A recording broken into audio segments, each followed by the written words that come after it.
Hello friends, welcome to Top Career. This is Mohammed. I am a professor and an engineer. Today we are going to discuss the lifestyle of an IAS officer.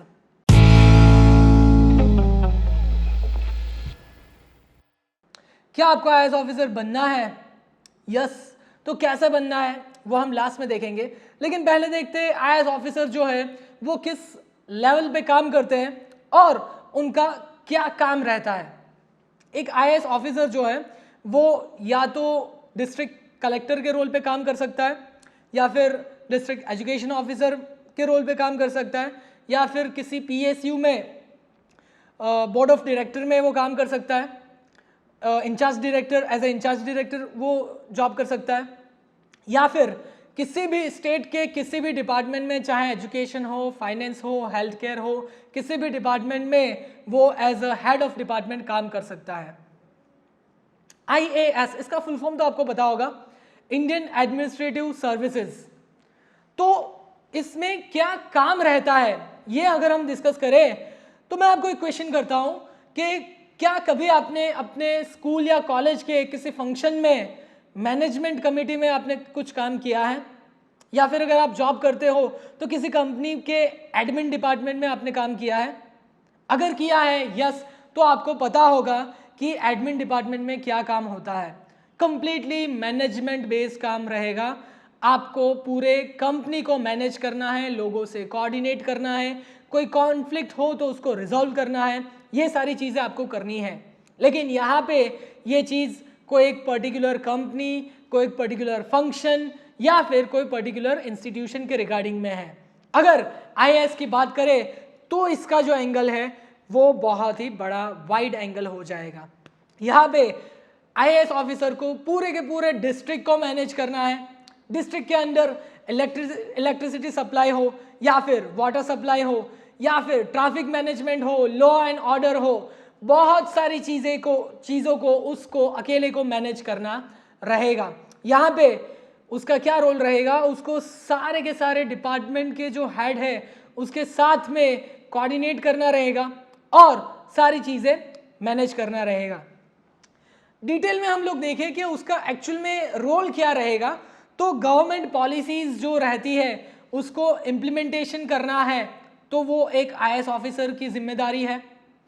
District के अंदर law and order को maintain करना है तो वो एक IAS officer की जिम्मेदारी है।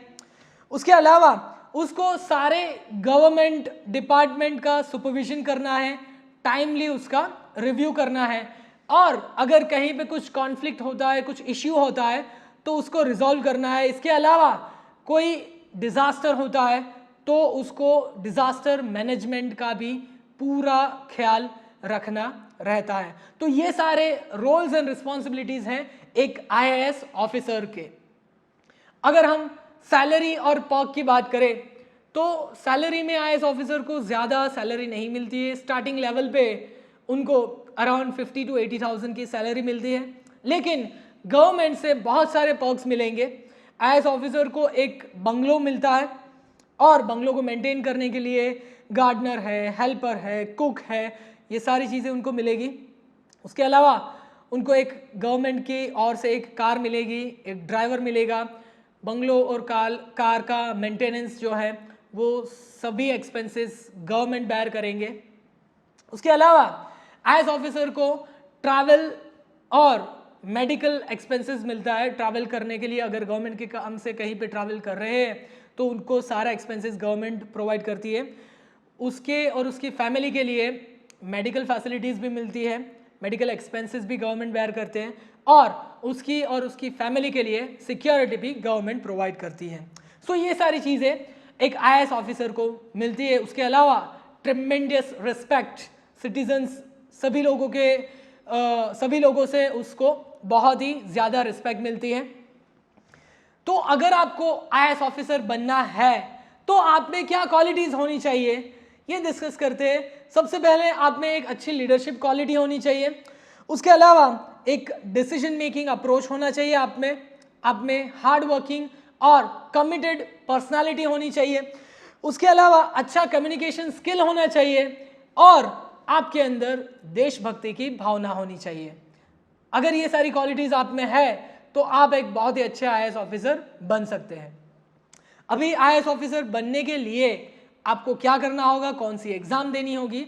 तो IAS ऑफिसर बनने के लिए आपको UPSC की एक एग्जाम देनी होगी, सिविल सर्विसेज की, जिसमें 3 स्टेप्स रहेंगे। पहला होगा प्रीलिम्स, दूसरा मेंस और तीसरा होगा इंटरव्यू।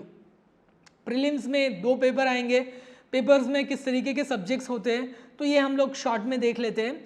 इसमें current affair, history of India, world and Indian geography, Indian constitution, economics, इसके अलावा comprehension, logical reasoning, decision making और बेसिक न्यूमरेसी जैसे बहुत सारे सब्जेक्ट्स रहेंगे।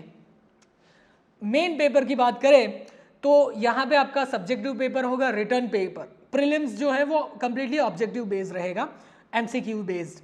मेंस जो है उसमें रिटर्न पेपर होगा, उसमें 7 पेपर रहेंगे, जिसमें से 5 पेपर जो है वो जनरल स्टडीज़ पे होंगे और 2 पेपर जो है वो सिलेक्टिव सब्जेक्ट के ऊपर होंगे। वो सब्जेक्ट आपको सिलेक्ट करना है, वो डिपेंड करेगा कि आपने ग्रेजुएशन किस फील्ड में किया है। आपने जिस भी फील्ड में ग्रेजुएशन किया है उस फील्ड के अकॉर्डिंग आप पेपर चूज कर सकते हो और उसमें अपीयर हो सकते हो। उसके बाद रहेगा आपका इंटरव्यू। इंटरव्यू खत्म होने के बाद में जो रिजल्ट आएगा उसमें मेरिट लिस्ट आएगी। मेरिट लिस्ट में अगर आप टॉप पोजीशन में हो, टॉप 50 में हो तो आपको IAS मिल सकता है। अगर बिलो 50 से नीचे जा रहे हो तो दूसरे सर्विसेज आपको लेने पड़ेंगे। ये जो सिविल सर्विसेज का एग्जाम होता है वो जनरल एग्जाम होता है, उसमें IAS, IRS, IFS और बहुत सारी सर्विसेज के लिए एग्जाम दिया जाता है। अगर टॉप रैंक में आप आते हो मेरिट में तो आपको IAS मिलता है, वरना आपको दूसरे सर्विसेज लेने पड़ सकते हैं। सो अगर IAS और UPSC के बारे में और डिटेल में जानना है तो कमेंट सेक्शन में मुझे लिख करके बताइएगा, मैं डिटेल में और वीडियो बनाऊंगा। अगर ऐसे ही वीडियोस आपको career related, motivation related videos आपको फ्यूचर में देखना है तो हमारे चैनल को सब्सक्राइब ज़रूर कीजिएगा, लाइक कीजिए अगर ये वीडियो पसंद आया हो और अपने दोस्तों के साथ में शेयर ज़रूर कीजिएगा। Thank you for watching.